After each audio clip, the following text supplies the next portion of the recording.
sorry. I've fallen into my childhood fantasy if this is some sort of a locker room, but this can't be real.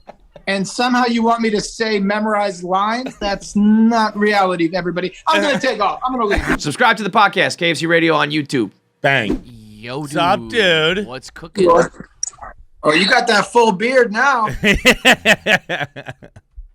Last I saw you, you were just rocking the stash. A full beard is going a little over the top with what it really is. It's full comparatively, like relatively speaking. It's full for you. That's all we're doing. It is a thin beard. It is the beard of a man he's in the early stages of alopecia, and Rogaine would be. Well, he's in denial of it. It's that the hair on the front of your chin is light, so it looks like you just have nothing there except for the full. Yeah, it's a fucking mess. It's all right. But so under your bottom lip, is there hair there that we're just not seeing? Not really. No, mostly no. No, but there's a little like It's soul a patch. teeny little bit. It's not good.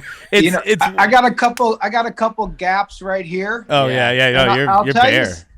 I'll tell you something that's embarrassing about my career is when you go through a new job and the new hair and makeup people get a look at you. And they try to paint mascara on the beard. And I have to say, no. Leave it be. Leave it be. And they say, no, but there's a gap. And I go, I understand. No. At some point, you got to know when to wave the white flag. And just, same thing with guys who do a comb over with the hair, trying to put your last 5 or 6 strands of hair over the bald spot.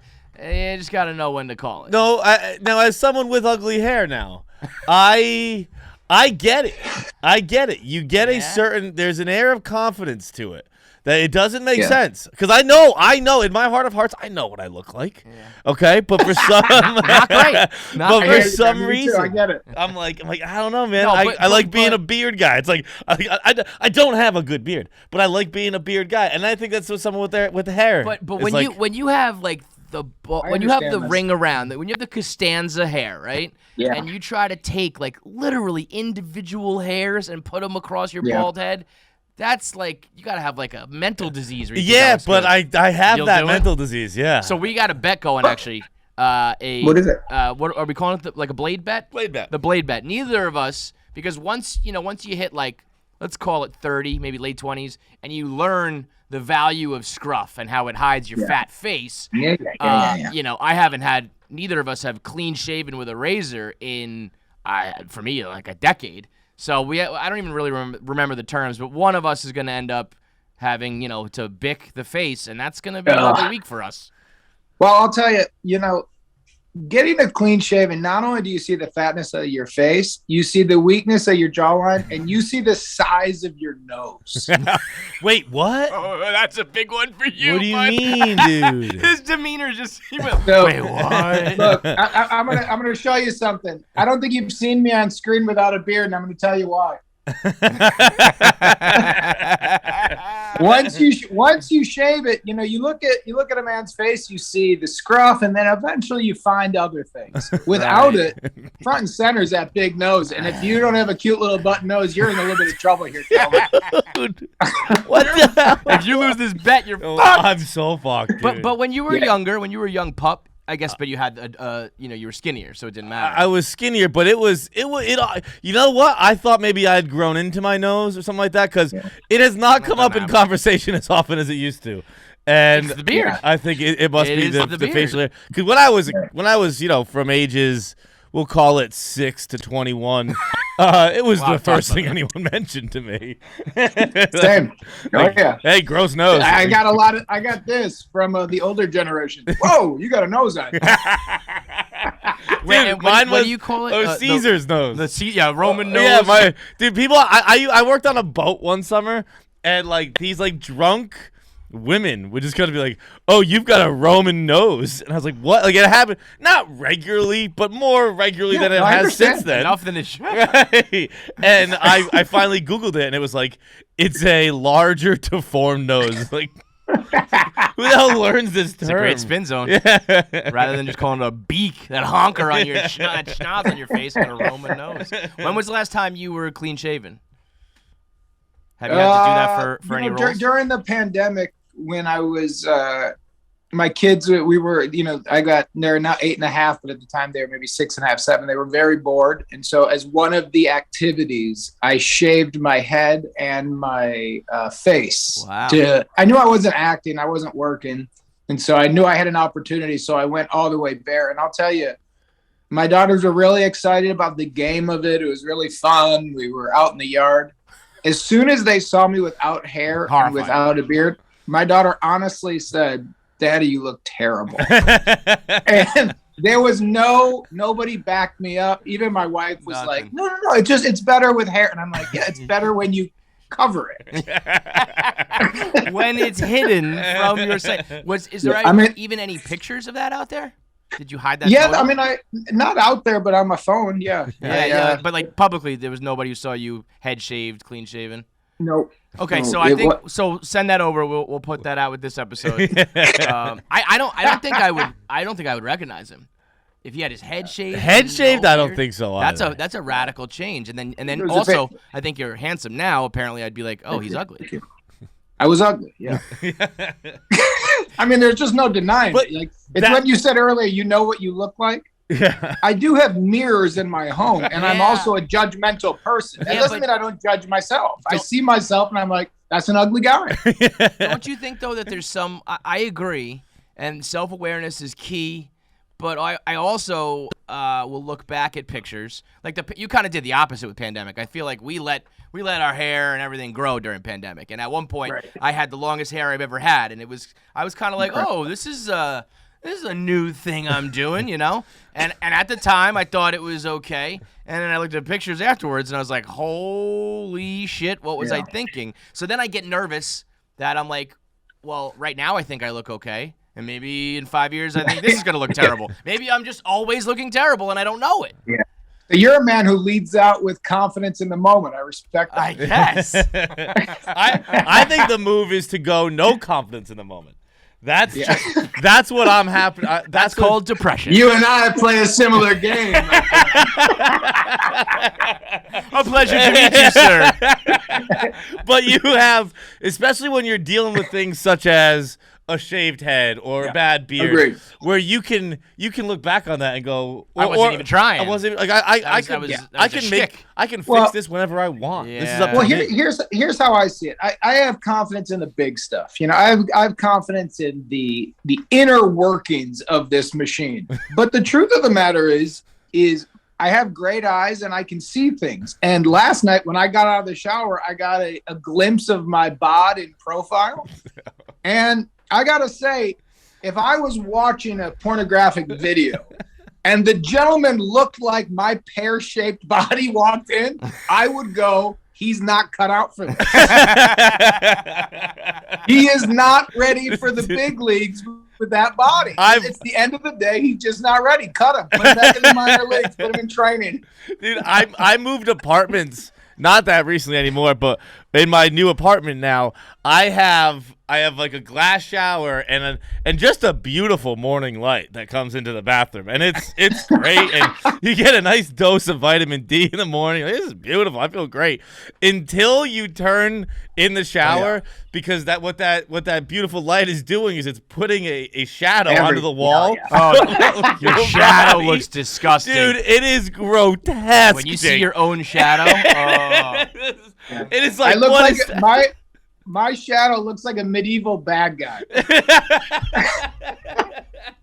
It looks like a children's story, and it's some sort of lesson about like thievery. Well done, dude. At one point I couldn't figure out what part of me was what part of me. It's gross. I was like, "What is that? Is that my stomach? Is that so? Does that mean that's my ass on the other side?" I just could not figure it out. It's a really bad moment when you gotta go, is that my ass? But it was so small in comparison to my stomach. I bet it was. You got no ass. Yeah, your proportions are all off. The back is just your shoulders, your ass, your thighs, your calves, and your ankles all just go straight down. It's just a back. I gotta say, Judging men's bodies is really funny, especially when taken very seriously. And, like, I would love to do a full beauty contest where you have, like, men trying their hardest. I had a bet with one of my best buddies, and the loser of the bet, and we haven't made him do it yet, and this was years ago, was you got to get headshots, but like full body, like a photographer takes them, and you have to try to look your sexiest. Oh, no. And there's like a bathing suit, there's the head. So not trying to be funny, not being ironic. You can't lay on a bearskin rug and pretend to be Burt Reynolds and you think you're funny. No, like you're trying to court the sexiest woman you've ever seen. Let's see how you look, homie.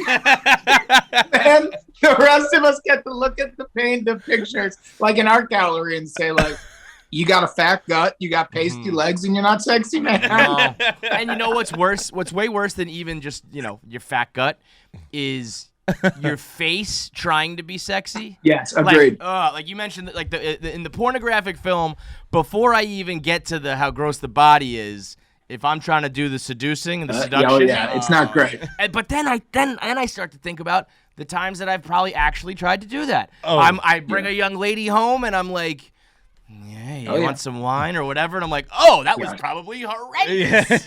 Yeah, totally. I was thinking about that the other day when I was watching Along Came Polly. And there's a scene where Ben Stiller can't figure out how to get sexy. Yeah. And I remember watching scenes like that when I was younger and being like, it's not that complicated. Just fucking do it. Just get ready to have sex. Yeah. And now I have full-blown panic attacks. Every time. I've jumped out of windows before. I'm like, never mind. Get out of here. Fuck this. But as an actor, can't you just flip a switch, sir, and become sexy? No. I've also been no.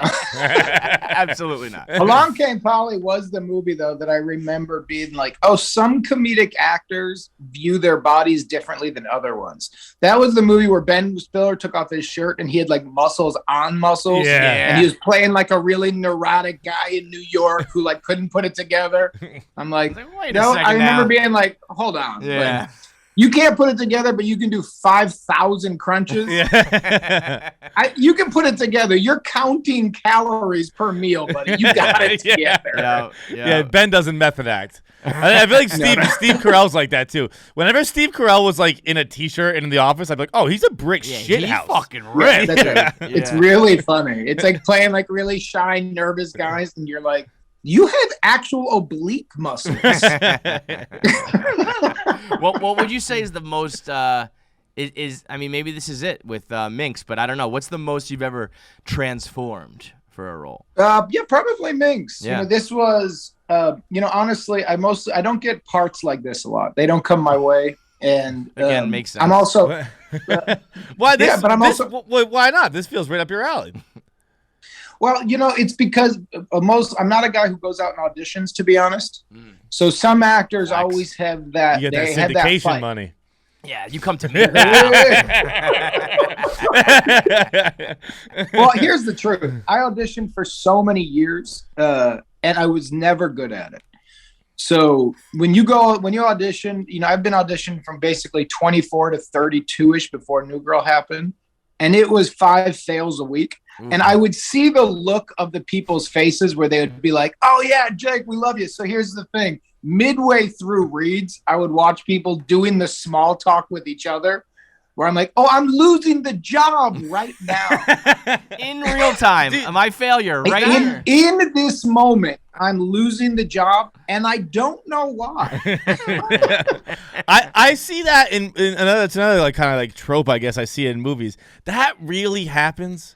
That just seems like basic humanity. Like someone is acting, like someone is like singing for their supper in front of you. But I would imagine if you're on the other side and you do it's it so like boring. 200 times a day or whatever, and it's just like I don't have the time to like coddle every single one of you. Yeah, it becomes yes, enough. no, yes, no. There was a show on NBC years ago called Kath and Kim. And I think Mikey Day ended up getting the part, but there was this like wheelhouse part for me. I got a call from the agents. They're like, It was essentially a Nick Miller type part before I got on New Girl. And I'm like, oh, finally, I could do this. Wasn't too many lines, so I couldn't screw it up. I was ready to go. I get there, and every guy in my kind of category is there. And all these people. At that age, I was performing 4 or 5 nights a week on, stages.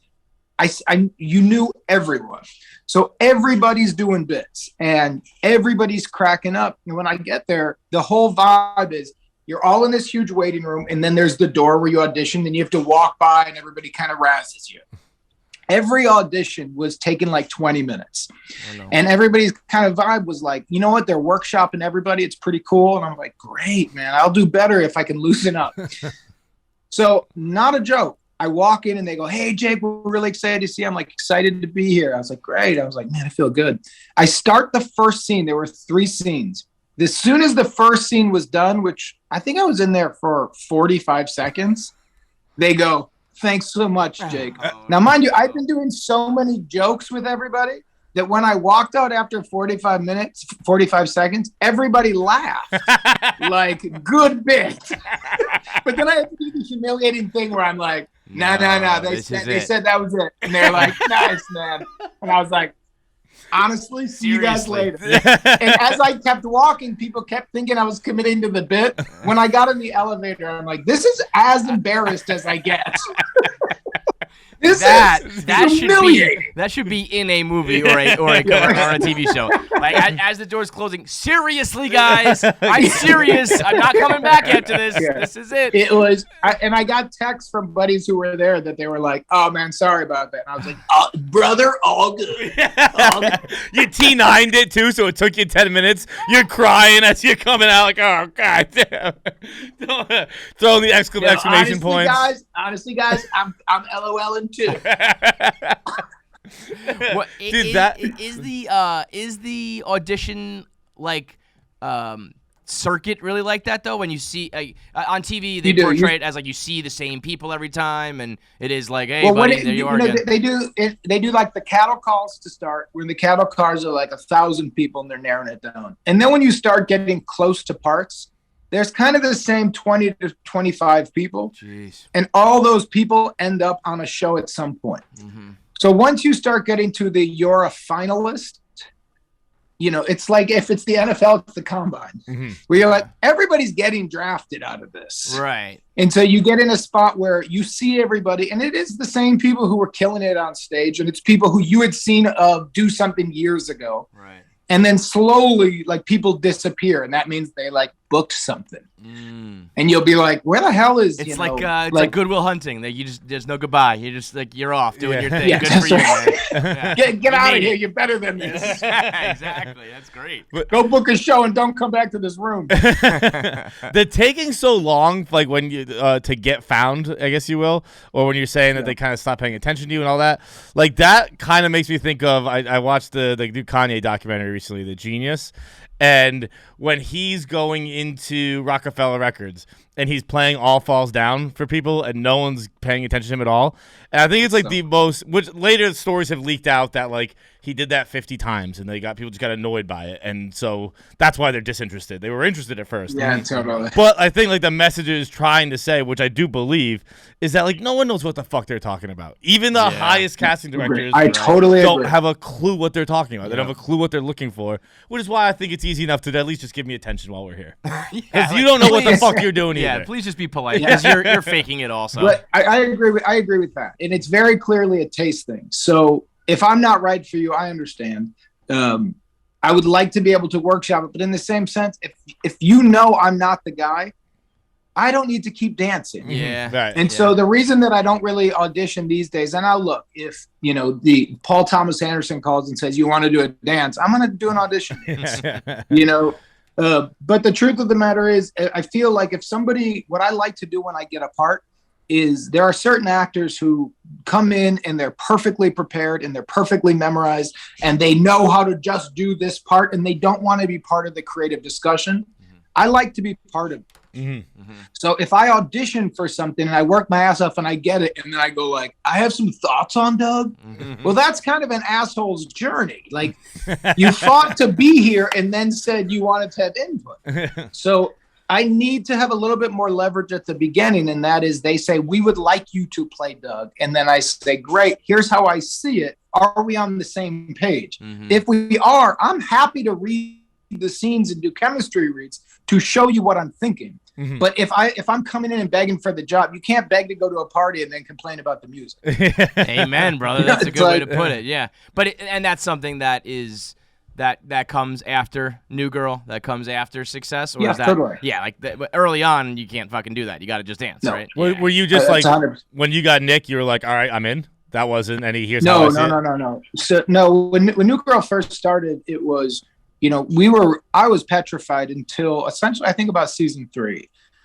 When we started season 3, I think I had done Let's Be Cops over this summer with Damon. Mm-hmm. I kind of felt like, oh shit, like I think I'm gonna be able to work for at least 5 more years. Like there's a window here. But up until that point, it was a panic. It was, you never know when something's gonna end, and if it ends, it's over.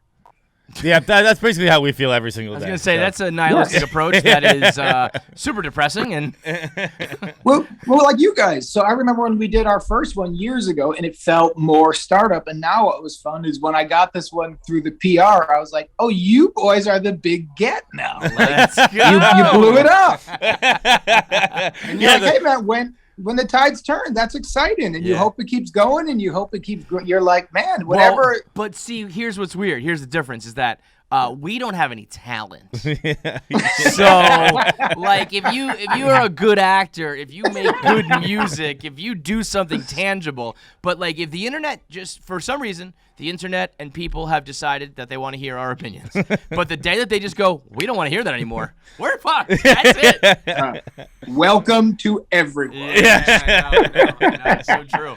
But it is comforting also when you get old enough to realize that everybody's faking it because, I before I did this, I worked a desk job for a little bit. And I used to think that my manager was like the most important person in the world. And then I realized now, looking back, that they were like 25. And Totally. but they got a title of like VP or some shit. That's right. And he was hungover and she was a mess and nobody knew what we were doing. But at the time I was like, my manager's going to be mad at me. Like and then when you get a little bit of perspective, you realize that with the exception of maybe like 5 people in every industry, nobody knows. Nobody. That's right. Everybody's just going forward and trying their hardest. Yeah. Even that. The hardest thing. Yeah, even the hardest. So trying medium. So going to that and going to Minx, where I'm kind of at in terms of that is, if everybody's faking it, what I want these days is I want everyone trying their hardest. Yeah, that's and so I want, like, when I read the pilot for Minx, I know somebody else was going to play Doug and they fell off at the last minute. And my agent called and said, like, this is a great part for you. We like it. And I gave it a read. And what I thought was Ellen Rappaport, who's the writer and the showrunner, I was like, oh, she's got a very clear vision. And I was like, and she's gifted. I thought the pilot was really funny. I thought it was emotional. And I thought, if they can execute this vision, it's a great pilot. Mm-hmm. And then when I found Rachel, our director, was so great and it started to work, I thought, like, everybody's gunning and trying their hardest. And if everybody's trying their hardest and everybody really cares, you got a fighting chance. Mm-hmm. Mm-hmm. And so for me, when I say parts like this don't come my way, the parts that come my way are, if the description of Doug was Doug, late 30s, has not realized his potential. And what I like about Doug... Close to home! And what I like about Doug is Doug's a business person. And Doug is into capitalism. And Doug wants to win. And Doug is grimy. And the men I grew up around, my dad and my uncles, were the Dougs of the world. It was that old world Chicago where my Uncle Eddie lived with us when I was a kid for a while because he had some legal problems, and created a neon sign business in my garage. Yeah. And we went up and down Clark Street and knocked on doors, and he promised great signs, and I was his worker. And we would hang these disgusting signs, and we would have to run to his pickup truck when the people said, like, it's crooked. And, while we're sitting at the restaurant eating food and he's counting his money, he would see that as a win. Yeah. And I'm like, there's something about these characters that I don't view as rats and bad guys and sketchballs. I view them with love. Yeah. I view them as like they're grinding and they're trying to make it work. Mm-hmm. And those are the type of characters I got into the business to play. Those were the characters I cared about. And this is the first character that came my way where I'm like, oh, Doug Renetti's a great character. Mm-hmm. He's flawed and he's gray and he's a little bit fucked up, but all he wants to do is win. He doesn't care how he's going to win. And so, well, yeah, I jumped. I think when you grow up around some of them is the difference too. If you didn't live that, and let's say you come from a wealthy family or whatever, and you don't know any Doug Renettis, it's like you look at that with disdain almost, or like, oh, this guy is a bad guy. It's like, nah, he's not a bad guy. But it's really complex. Like I have when I got a guy when I first bought my house a few years back. This guy Randy, who just got out of jail, who was a handyman, who started working with me, and he was totally a Doug Renetti. And once you know where they're coming from, everything is a funny negotiation where you go like, the tile here, man, he's like, it's all fucked up, man. It's all jacked up. He's like, that's $3,500. And I'm like, I think it's an $800 job. And he goes, I can do it for $800. And you're like, and then you're both good. Like, yeah. And you're like, I'm not mad at you, man, but I could do the tile myself. It would cost me $500, but I'll pay you $300 because you're better than me. And you know what? Somebody maybe along the line is going to agree to $3,500. And 100%. so good for him, and that's the game. I have two guys in my life, in my family's life. We have Basement Brendan, who he lived in a basement. He lived in an apartment that was not supposed to be a livable apartment, and it is just there's no windows or anything. It's Basement Brendan, and then there's two teeth Tommy, who legitimately has two teeth, and that's it. And he rides a bike around town on City Island because he's gotten so many DUIs he can no longer drive. And he's just got his his toolbox, and he comes and he has absolutely no training nor skills, but is willing to whack around the hammers and the wrenches a little bit. So we give him a few bucks, and I love those amazing guys. Do they do a good job? No. Could I get it better? Of course, but I like Basement Brendan and Two Teeth Tommy, so we do it. Right. We had Uncle Polak, who was neither our uncle nor Polish. And he was just old as shit, loved smoking weed and loved painting houses. And for some reason, we painted my house as a kid more often than I remember, and more often than seems necessary for a regular house painting. Because Uncle Polak, I remember the coat. Because he kept fucking up. Like, no, it's the wrong color. You have to do it again. Sorry, I was stoned. And at a certain point, you get a responsibility to Uncle Polak, and you want to give him money. Yeah. You can't pull the plug on this. What's he going to do? He can't put food on his table then. They are great people. They're great people. 100%. They're so much more interesting than the well-to-do. Yeah. What is so like? It's give me a little bit of rundown of what Minx is like. Sure. Because Minx is I was just saying we're doing this earlier. We still haven't seen a trailer. Yeah, for we don't know much. So this, when this comes out. So I was excited. So honestly, one of the reasons I reached out to ID and I said early that I wanted to talk with you guys, and then they said what I liked is they said we'll reach out and see if it's possible, and I was like, ooh, mamma mia! See if we can work you in. Yeah, I was like, all right, God bless you guys. Cool. I was like, ooh, good, they got big. I want to bump me, guys. You let them know it's always possible. I was gonna say, and meanwhile on our side we were like, yes, absolutely. But I think you'll see when the trailer comes out. So the show takes place in 1972, and what it's about is a young woman who wants to create a feminist magazine. And she wants to create a magazine called The Matriarch Awakens. And she goes to an expo to get it made, and nobody wants to make it. And then she comes across my character, Doug Renetti, and I'm a smut publisher. So I do Milky Moms, and I do Big Jugs, and what have you. And And Doug Renetti does not care about feminism in the way that we all discuss it. Mm. He cares about capitalism, and he sees her as potentially making money. So he does not partner with her because he goes, I care about the movement, and we should do this, that, and the other. He says, if you're writing about this women's lib, and there's women out here who really care about this, and if we really push towards this, and in the middle of it, we show a big fat dick, this thing could blow up. And she's appalled. She's like, no. I went to Vassar. That's not me. And I go, I get it. I do smut. You need the big tits, right? The tits bring you, but the articles keep you. And so it's by Bottom Dollar Productions. It's the first male nude magazine for our production place. We do, mostly women, but this is the first male. Mm-hmm. And so it's about that magazine and that partnership. And it's about her wanting to get her feminist agenda out and her voice clear.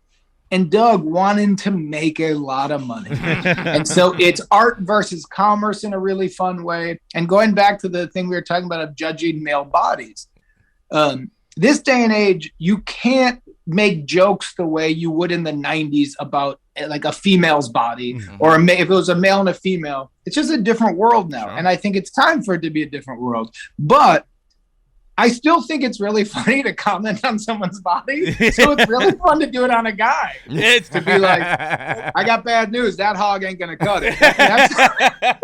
Well, we've said that before on two separate topics. One, staying in the porn world, where we've watched the porn and I said, you know what? That guy's not my type. That guy. Okay, so it's really funny you say that. So the way that I believe the show is really being marketed is for women and for, it's a really smart, fun. It's written by a woman. The pilot's directed by a woman. I think men are going to love this show when they discover it. And the fear is, there's a dick montage, right? There's like, while we're looking for the male model, and the thought is like men will be, turned off by that. But when they tested it, men found it hilarious. Like, we've all watched enough porn. We are desensitized by seeing dicks. The truth is, we have our opinions. Yeah. We might not be, we might not, as men, as straight men, it's not like I'm like turned on. But when I see a certain dick, I'm like, get away from my video. Absolutely. Thank you. You know what's even weirder? It's not.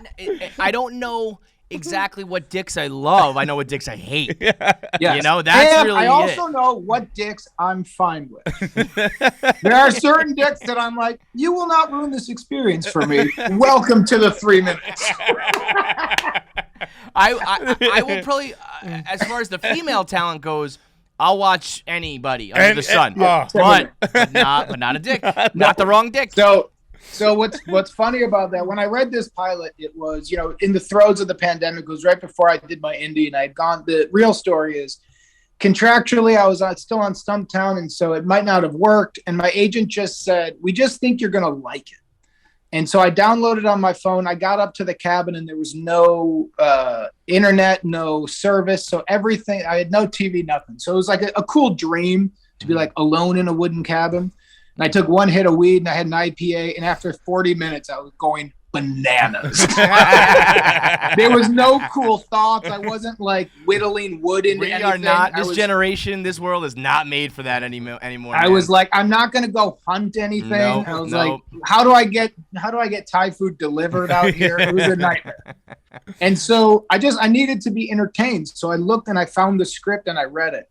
And honestly, the discussions in the pilot about, because if you're going to make a magazine, and you need a cover boy, you need your hog in the middle of it. So then you've got to do the same judgments that Hefner would do. Mm-hmm. And we've all seen half and four guys talking about the size of a lady's tits and if her stomach is flat enough. And we're used to that.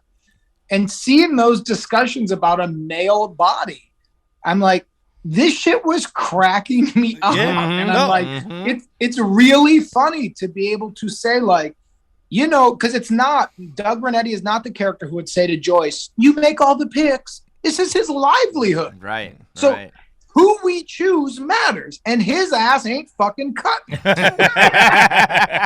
not that I'm going to masturbate to it. It's, I want to know if this is going to sell. And I need something that's going to sell.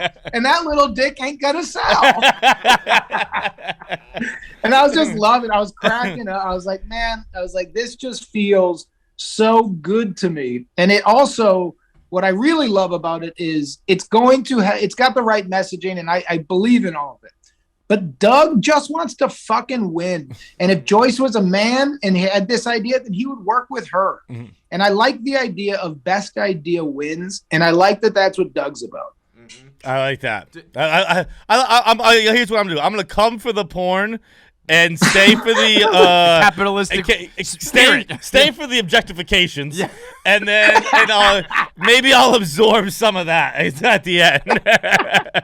But it's a great mix of everything. We're like, you put something like smut on the cover of something, it'll sell. We've seen how it works out. It does pretty well. We know. But but here's what's funny, and I think to maybe put lipstick on a pig when you're talking about like the porn world, there is something that like it's probably the most relatable thing in the world. Totally. Like we love sports, but a lot of people don't like sports, and you like this, but you don't like that, but like everybody for the most part dabbles in the porn world. Well, here's what it is.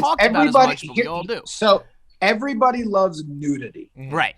So porn for me, there's just divisions. There's good porn and bad porn. It's not all porn's created the same. I don't need an agenda of hatred in my pornography. No. I don't need anybody to be like, well, that human being's in a death trap. Now my dick's hard. Pass. I would like each some their own. nudity. Okay, I don't know, man.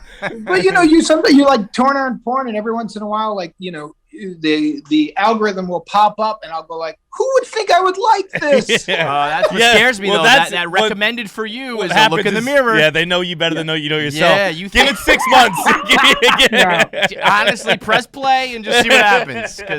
I gotta tell you, I'm happy with anything nude that seems to be wanting pleasure. I'm like, yes. I remember, man, growing up when a TV show would say TVMA, and you'd have the N for nudity, and you'd have the SSC for strong sexual content, and I'm like, yes, let's go.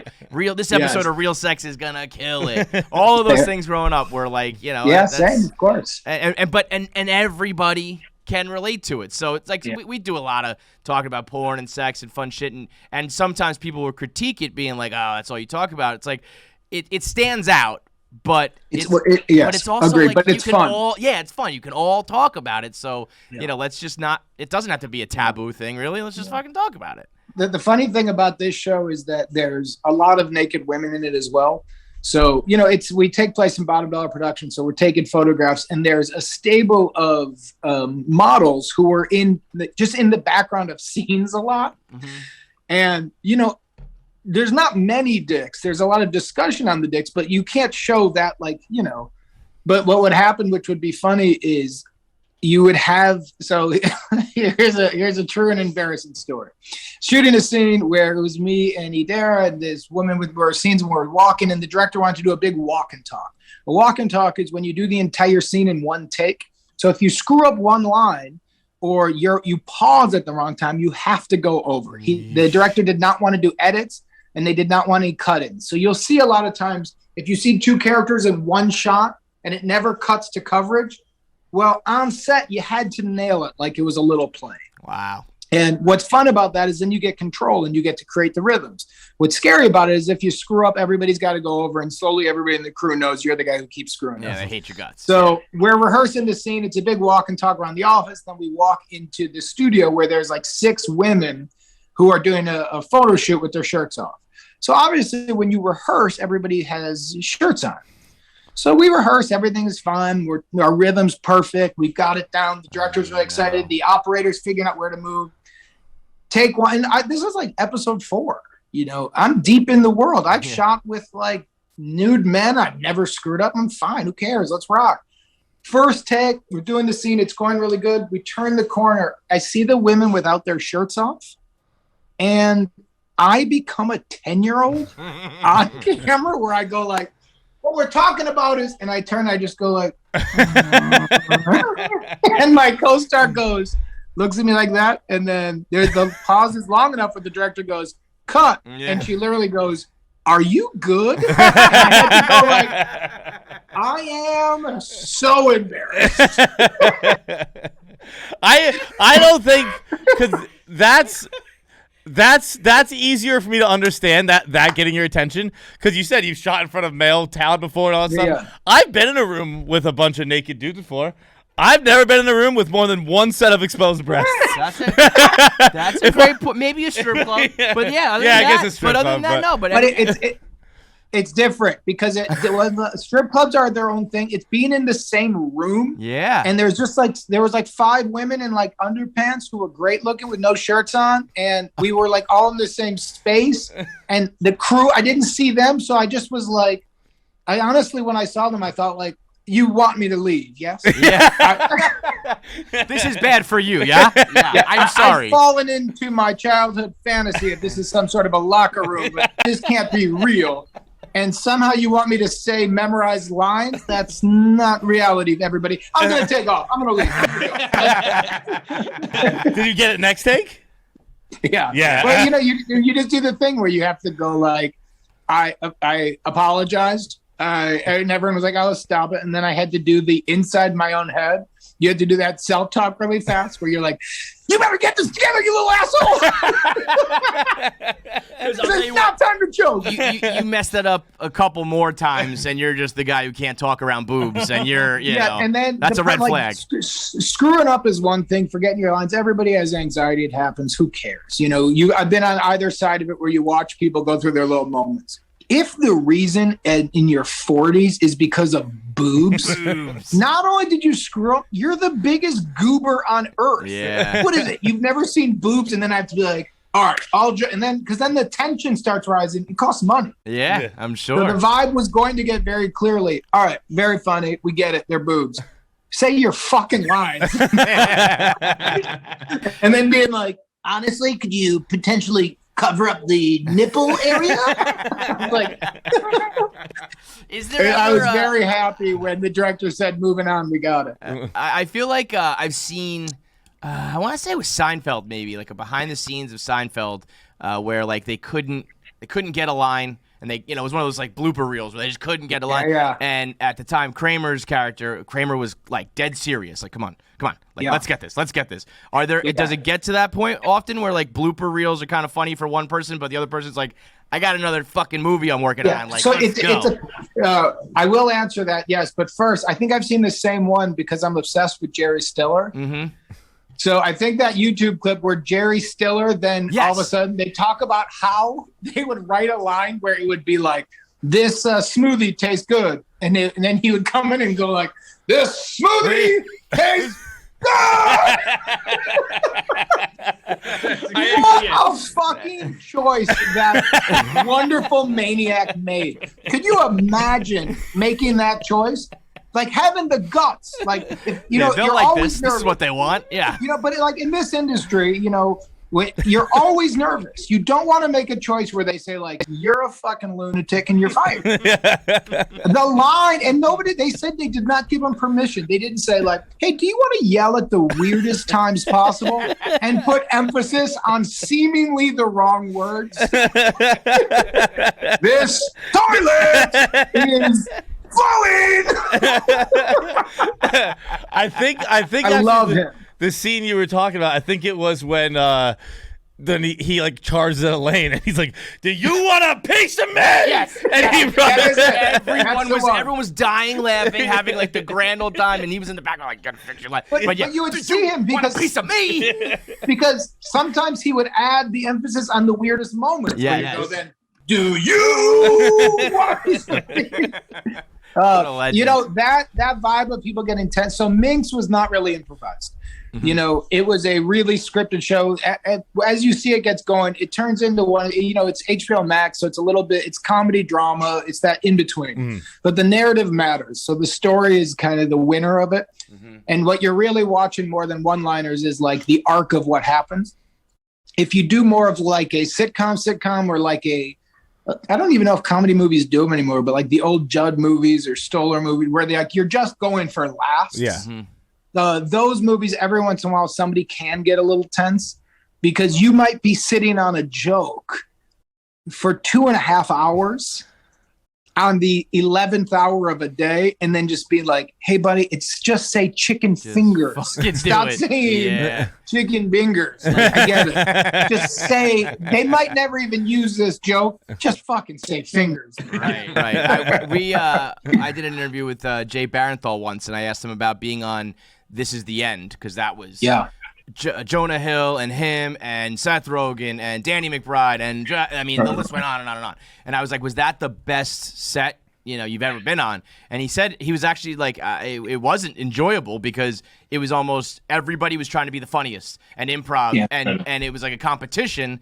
And so it became like you were uncomfortable the whole time because it's like, oh, I'm not as funny as he is, or I got to try to be funny on this round. Because I guess when people start to improvise, I feel like the greats know when to do it and how to do it. But if you're not one of those guys, it's probably like, all right, pal. You know what I really think it is to be a sports meathead for a second? It's putting a team together. If everybody's jacking up threes, you're not going to win. Mm-hmm. So if you got somebody who can hit all the threes, then set a screen. Yeah, or figure out player, like get a rebound. Right. So you can still be really funny. But you just might get 8 points and 15 rebounds, but the team is going to win. Yeah, but you know what? You're not going to get that $100 million contract when you're, taking charges and diving on the floor. Yeah, but we're still talking about NBA money. You're right. Dude, NBA money is absolutely preposterous. Just a quick side note. When you see that someone has a $100 million contract and you're like, oh, okay, and then you see it's only for 3 years. It's like, what? But then when you look at NFL contracts and you see an offensive lineman and you're like, you made $62,000 that year? Right. It is like disgusting. Logan Mankins went to the Super Bowl on 2 torn ACLs. And he's probably making like 2.1. You're like a guy's arms hanging off, and then the fans are mad at them that they asked for a raise, and you're like, no, I actually think these guys could get raises. Yeah. Now, it is maybe crazy. They'll pay the quarterback $1 billion. Maybe spread it around a little. That's what I've actually wondered, that if maybe Baker will be kind of the first one who, it feels like with quarterbacks is always either you're not our guy, you're cut, see you later, like they did with Mitch, or it's like, we think you might be our guy, here's $40 million a year. Mm-hmm. There's never like that kind of window where it's like, look, you're not, we want you on our team. But how about we pay you $15 million this year? How about we pay you $20 million this year? 100%. And we spread it around. We get you some weapons. We see what happens. Right. Yep. Agreed. And I think maybe they try that. There's just such a shortage of quarterbacks, and it's such a quarterback-driven league that if you owned one of these businesses and you go to somebody, what if we gave you 12? There's going to be a franchise like Washington, like whatever they're calling their name now, they're going to then say like, well, we'll give you 30. Yeah. I know. And it's like somebody's going to give that kind of money. Because you run into then like the players union is like, no, you got to set the precedent for other contracts. Because Brady, Brady is the blueprint, and he's the guy who spread it around. And guess what? He made it back when he had 50,000 endorsements for watches and cars and all that. What do you guys make of this Aaron Rodgers new post? Have you guys already discussed? What a bag of shit this guy's turned into. He's so fucking What is happening? He's so dramatic and like so selfish, and look at me. But then he's gonna get mad at the media and be like, the media makes a big deal. Like, yo, you know what you did. Dude. Absolutely. You know what you were doing. You know what you're doing. It's they didn't misconstrue. They didn't take out of context. You put up a very ambiguous and long-winded, dramatic post for the internet to see. The biggest one was, the last post, right? No. Yes, it was. It was Cobb and Adams, and he's not in the middle. And it's where he always stands, and he's not in the middle. It's the game in Kansas City that he missed. If he doesn't retire, then what is going on with this dude? Now, if he ends up retiring, I think it's a really lovely way to say goodbye. Yeah, but also he's not retiring because he's such an asshole. Yeah, no, he's doing. But like, because that's too normal to do. But if he is, and he says at the end of the day, I want to thank the lovely people. I want to thank my ex-fiance. And man, what you guys don't know as the fans is we have great relationships. I relate to that. When New Girl ended, I went on Instagram and posted little things about each cast member. Sure, yeah. You're like, because what's going to happen is when a show ends or a job ends, you don't really see the people. Right. That's it. It's over, right? If he posts that and then signs a 3-year deal, if I were on the team, I would be like, Are you okay? Well, even his Hey, can I fucking interrupt for a second? Because I'm furious. Because he's on the Pat McAfee show right now. And he said he was just showing gratitude and, quote, there's nothing cryptic about gratitude. Yes, there is, Aaron. Yeah, yes, that's for us to decide. Yes, there is. If the whole world sits there and says this is cryptic, then it's fucking cryptic, Aaron. He said there will be he has not made a decision about his future. There'll be no announcement. Then you know what? Then we're playing into it, and I don't want to talk about it anymore. Yeah, I agree. I agree. And actually, the biggest point is that we already know how egotistical he can be. There's no way he's not leaving without a tour. He's going to do a retirement tour. You think so? Yes. I don't think anyone. I think you're right. I don't think anyone can do a retirement tour unless Brady comes back, which is, I guess, a possibility. But I don't think if Tom Brady doesn't do a retirement tour, I don't understand how you can look yourself in the face and do a retirement. Because everyone's an asshole. Because Everyone's an asshole. That's what it comes down to. Good point. It's like, yeah, maybe I'm not Brady, but I still am a world-class athlete. But so. I did win that Super Bowl 20 years ago. Yeah. He's the luckiest dude. Who are your teams? Chicago. Oh, Chicago, I through and through, right? Yeah. Which, I'm not saying I like Ryan Poles. I like the GM. I like that he's an offensive lineman with a little bit of fire to him. Mm-hmm. I don't know about this head coach. I'm not against him by any means. But when the search happened, I really wanted Brian Flores in Chicago. Mm-hmm. And I'm not just trying to be politically cool now that, he's doing the lawsuit. Mm-hmm. Now that he's a linebacker, the most overqualified linebackers coach in history. But, I really wanted an old school, mean defensive guy in Chicago that you come to Chicago in those winters and you're going to get your ass kicked, and it's going to be hard. And then let Justin Fields do whatever he wants with the offense. Mm-hmm. That's when you find, the OC we got now, let him build something. Well, but we got to build it's defense sink or first. flow too, though. It's like you just throw these guys out there. We were just mentioning it earlier how perfect everything needs to go to win a Super Bowl. Where it's like you got to just throw a bunch of shit against the wall at the same time. You got to build certain things from the inside out, but the rest of it's also like, I don't know. Hopefully this works out because what it feels like. I don't know if you guys have ever gotten into a poker stage of your life. I think I did the when Chris Moneymaker won and ESPN talked about it. I went out and bought a set and I played with my buddies and I sucked. But you did poker. You were really playing. I played. Well, my mother grew up. My mother used to play cards. My cousin's a pro. Poker means something to my family, but winning a Super Bowl is the same to me as winning a tournament with poker. So you can go to a cash game, and if you grind and if you're smart, you can make your money back and make a little bit of money. But to win a tournament, at a certain point, you need to get a little lucky. Mm-hmm. You need to suck somebody out. You need to do what have you. So in terms of an organization like the Bears, who knows if we're going to win a Super Bowl? But at least have an identity that is clear. Like a team that doesn't necessarily always win, but as long as they're a thing and the fans know what they're getting and you can know how to draft and you know how to build free agency because you have an identity, that to me is enough in the NFL. I just hate what's happening now is everybody's chasing new offensive guru type guys or established good guys. And we're turning into the Doogie Howser League where there's some new person, everybody runs after it. The league changes. The officials are fucking dog shit. The league is, and I'm like, I was watching this round of playoffs and I started feeling like, especially when The Rock started talking, this is becoming WWE. It is. Yeah. It's a full-blown entertainment product now. Yeah. By the end of that game, when all of a sudden the flags started coming out, I just said very clearly they're not allowing this to happen. What they want to have happen is they want the Rams to score, and then they hope Joe Burrow can do it or not do it. Yeah. But for sure right now, they're going to make sure the Rams score a touchdown. They're not going to control who wins. But there's a touchdown happening right here. Yeah. We'll give you a chance, but yeah. And Burrow, do you see how close Burrow came to making that happen? Do you see the alternative angle with chasing God behind Ramsey? It was unreal. Ramsey, by the way, the worst part of the new Jackass. And I don't hate Jalen Ramsey as much as most people do. But he just it's a very underwhelming part, but it's just like they do, they have the cameos and Jalen Ramsey just hits Aaron. And it just doesn't hit him hard, and it really bothers me. I'm like, I could take that hit. It's the one thing I could see in Jackass that I'm like, oh, I could do that. And were you a Jackass guy? How old is that? Yeah. Like your time? I'm 43 now, so it's a little bit after me. But yeah, I've definitely seen them all. I've got, anybody who's willing to go as far as those guys go, I have a lot of respect for. It's not my thing because I'm a huge puss. You are?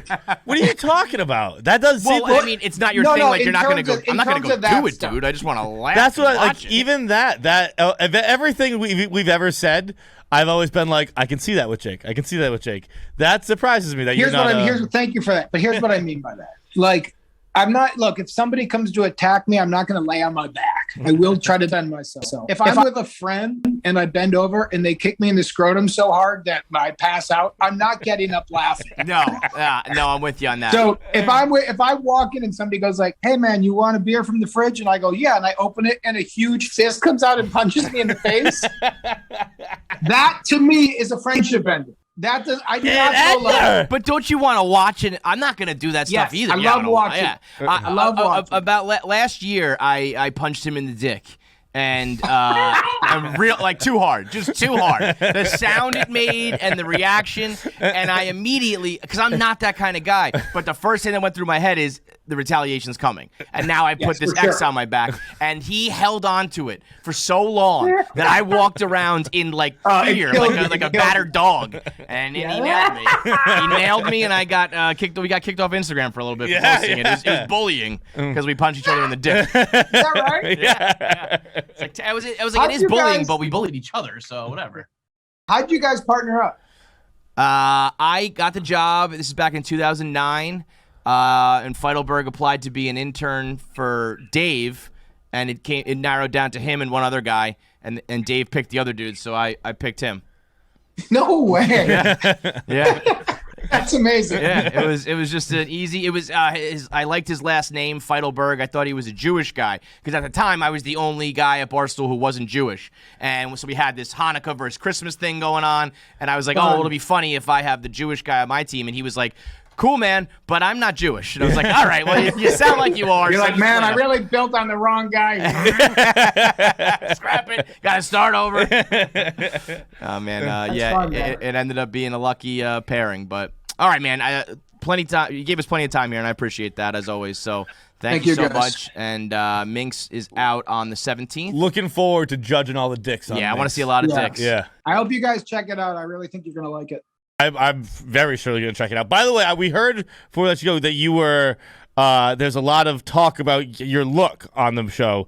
Speaking of objectifying, that you were kind of burned down the internet as a sex icon how you look on this show. You got sexy, dude. You got sexy. What episode is your dick in? What's that? What episode do you show your dick? My monster hog. Yeah. Let's just start a rumor right now. Just say, like, in episode 5, I show my 10-inch dick. In the last moment of episode 10, if you watch every second, it's like a little, what are those called? A little egg or whatever. Easter egg. Easter egg. Your computer knows if you've watched every second. The last shot of the series is I just rip open my denim jeans and just release the hog. All right, brother. Thanks as always, man. Thank you so much. Great seeing you guys. Pleasure, brother. It's my final week in control of the YouTube channel for the Blade Bet. I got a 1,000 subscriber lead right now. It's time to step on the throat, step on Feidelberg's cleanly shaven throat, and make sure we expose him for the ugly mutt that he is while I keep my beautiful scruff going here. So make sure you subscribe, make sure you like and comment, tell your friends to subscribe, and let's finish this thing off strong.